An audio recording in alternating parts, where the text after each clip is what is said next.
러시아의 수도 모스크바가 수백 건의 화재로 대혼란을 겪고 있습니다. 문제는 이런 동시다발적 화재가 우연한 것이 아니라 누군가의 고의적인 의도에 따라 벌어지고 있다는 점입니다. 러시아 당국은 이런 화재 사건이 정부를 전복하려는 음모 때문이라고 판단하고 즉각 조사에 착수를 했습니다. 이런 회색지대 전술은 중국과 북한도 자주 쓰고 있는데 여기에 대해서 와이타임스가 추적을 해봤습니다. 지금 시작합니다.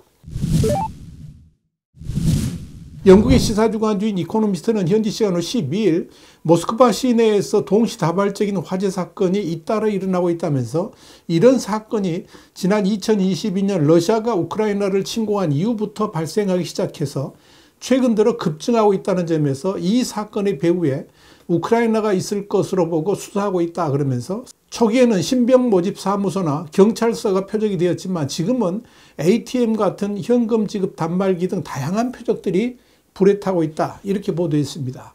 이코노미스트는 이어서 러시아의 독립적 미디어인 미디어조나는 지금까지 방화 공격이 280회나 발생했다고 밝혔다면서 얼마 전까지만 해도 방화자가 쉽게 잡혔지만 최근에는 전혀 그렇지 않다 이렇게 전했습니다. 이코노미스트에 따르면 실제로 한 노인이 ATM 단말기에 신문을 올려놓고 휘발유를 뿌린 다음에 불을 붙이고 스마트폰으로 이 모든 장면을 촬영했습니다. 이 노인은 12월 21일에도 같은 수법을 두 번 더 반복했지만 한 번은 실패했는데 경찰은 상트페테르부르크 인근의 콜피노에서 그를 체포했습니다. 니키포로프라는 이 노인은 며칠 만에 테러 혐의로 기소돼서 법정에 서게 되었는데 문제는 이 노인의 체포로 방화가 사라진 것이 아니었다는 점입니다. 같은 주에 은행, 우체국, 경찰차를 표적으로 삼은 수십 건의 유사한 사건이 계속해서 벌어지면서 모스크바 당국은 혼란에 빠졌습니다. 이런 동시다발적인 화재를 일으키는 주체가 과연 누구냐? 이런 의문 때문이었습니다. 공안당국이 체포된 니키포로프도 자신의 방화가 소신이나 신념에 따른 행동이 아니라 자신도 알지 못하는 누군가로부터 반드시 그렇게 해야 한다. 이런 강압적 전화를 받고 어쩔 수 없이 방화를 저질렀다라고 주장을 했습니다. 신원미상의 사람으로부터 전화가 걸려와서 그에게 현금을 입금했다면서 그 돈을 찾으려면 특정 지역의 ATM을 불태워야 한다. 이런 지시를 받았다는 겁니다. 이코노미스트는 이 모스크바 등지에서의 화재 공격이 과거에는 전쟁을 반대한다는 뜻이나 전쟁 동원을 거부하고 반대한다는 시위의 연장선상에서 벌어지는 것으로 판단했었는데 지금은 전혀 그렇지 않다면서 12월 하반기에 정점을 찍은 엄청난 수의 방화 사건은 조직적으로 벌어진 것으로 당국은 파악하고 있다고 설명을 했습니다. 일단 러시아 당국은 모스크바에서 동시다발적 방화가 우크라이나의 사주를 받은 자들의 소행일 것으로 판단하고 있습니다. 동기와 수단 모두가 다분히 공작적 냄새를 풍긴다 하는 이유 때문입니다. 러시아 당국은 특히 우크라이나의 키우나 드니프로 등의 도시가 수상한 전화 콜센터를 수백 개씩이나 운영하고 있다는 것을 알고 있다면서 우크라이나는 전화 사기 산업의 선두주자다 이렇게 주장했습니다. 이와 관련해서 이코노미스트는 2014년 러시아가 우크라이나에 대한 전쟁을 시작하고 우크라이나 법 집행기관이 러시아하고의 모든 협력을 끊은 이후에 러시아 시민들은 범죄 활동의 주요 표적이 되어 왔다면서 우크라이나의 이중언어 사용과 러시아의 높은 수준의 부패로 인해서 다크넷에 대량의 데이터가 판매되고 있는 상황에서 다크넷은 수익성이 좋은 비즈니스가 되었다라고 짚었습니다. 여기에 대해서 우크라이나 법 집행기관의 한 소식통은 이런 콜센터가 최근의 공격에서 중요한 역할을 했을 수 있다면서 그들은 취약한 사람들을 조종할 수 있는 숙련된 심리학자들을 보유하고 있으며 그들은 주로 수익성에 동기를 부여받지만 때때로 전국을 위해 봉사하기도 한다라고 설명했습니다. 이코노미스트는 이어서 정보기관 내부의 일부 소식통을 인용해서 우크라이나의 특수부대가 작전을 수행하고 있다면서 러시아를 향한 이런 공작은 아주 일상적 작전이다 이렇게 설명했습니다. 눈여겨볼 점은 러시아를 향한 방화 사건이 우크라이나만 행하고 있는 것이 아니라는 점입니다. 러시아의 정보기관들도 비슷한 수법으로 우크라이나 군용 차량에 대한 방화 캠페인을 벌인 바가 있습니다. 여기에 대해서 우크라이나 경찰청은 지난 2024년에만 341대의 차량에 불이 났다면서 범인들이 이데올로기적 동기가 있다기보다는 대부분 순진한 사람들이라고 말했습니다. 우크라이나 경찰청은 이어서 대부분 최대 $1000의 현금을 주겠다는 약속에 동기가 부여된 경우가 많았는데 이 현금은 거의 전달되지 않았다면서 지난해에만 총 184명이 기소되었다고 밝혔습니다.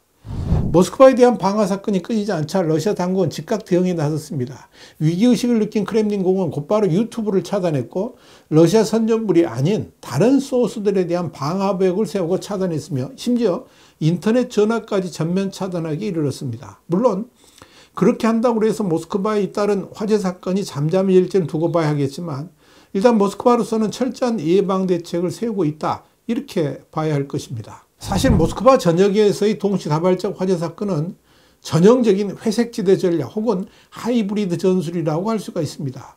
의도적으로 물리적 전쟁의 문턱을 넘지 않는 선에서 치고 빠지는 양상들을 보이는 것이 회색지대 전술인데, 특히 이 러시아는 지난 2014년 무력으로 크림반도를 점령할 때부터 우크라이나를 향해서 회색지대 전술, 그러니까 하이브리드 전쟁을 지속해 왔습니다.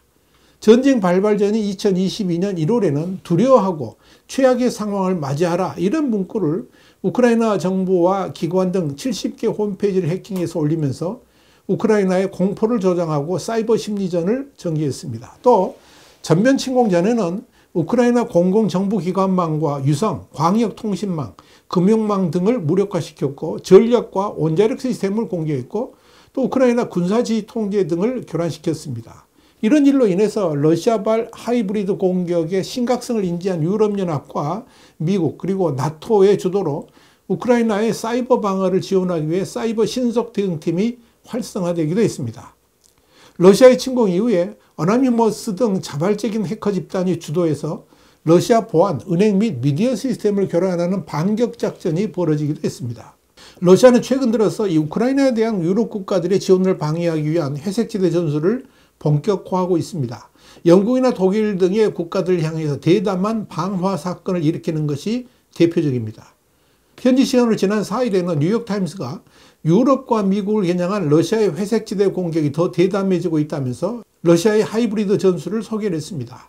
지난해 11월 조 바이든 미국 대통령이 우크라이나가 에이테크스 미사일로 러시아 내부를 공격할 수 있도록 승인하자 3일 뒤에 영국에서 정체불명의 드론이 포착되어 있습니다. 이 드론은 취미로 날리는 것보다 더 크고 나쁜 기상 상황에도 비행할 수 있도록 설계가 됐습니다. 여기에 대해서 익명을 요구한 미국 정부 관계자는 이 드론이 특정 국가의 지원을 받는 정찰 임무에 투입된 것이라고 밝혔습니다. 미국이 직접 표현하지는 않았지만 이 드론은 러시아에서 보낸 것으로 추정됩니다. 하이브리드 전술은 드론만 활용하는 것이 아닙니다. 지난해 7월에는 리투아니아에서 발송된 것으로 표시된 소포가 영국과 독일, 폴란드에서 폭발하는 사고가 발생했습니다.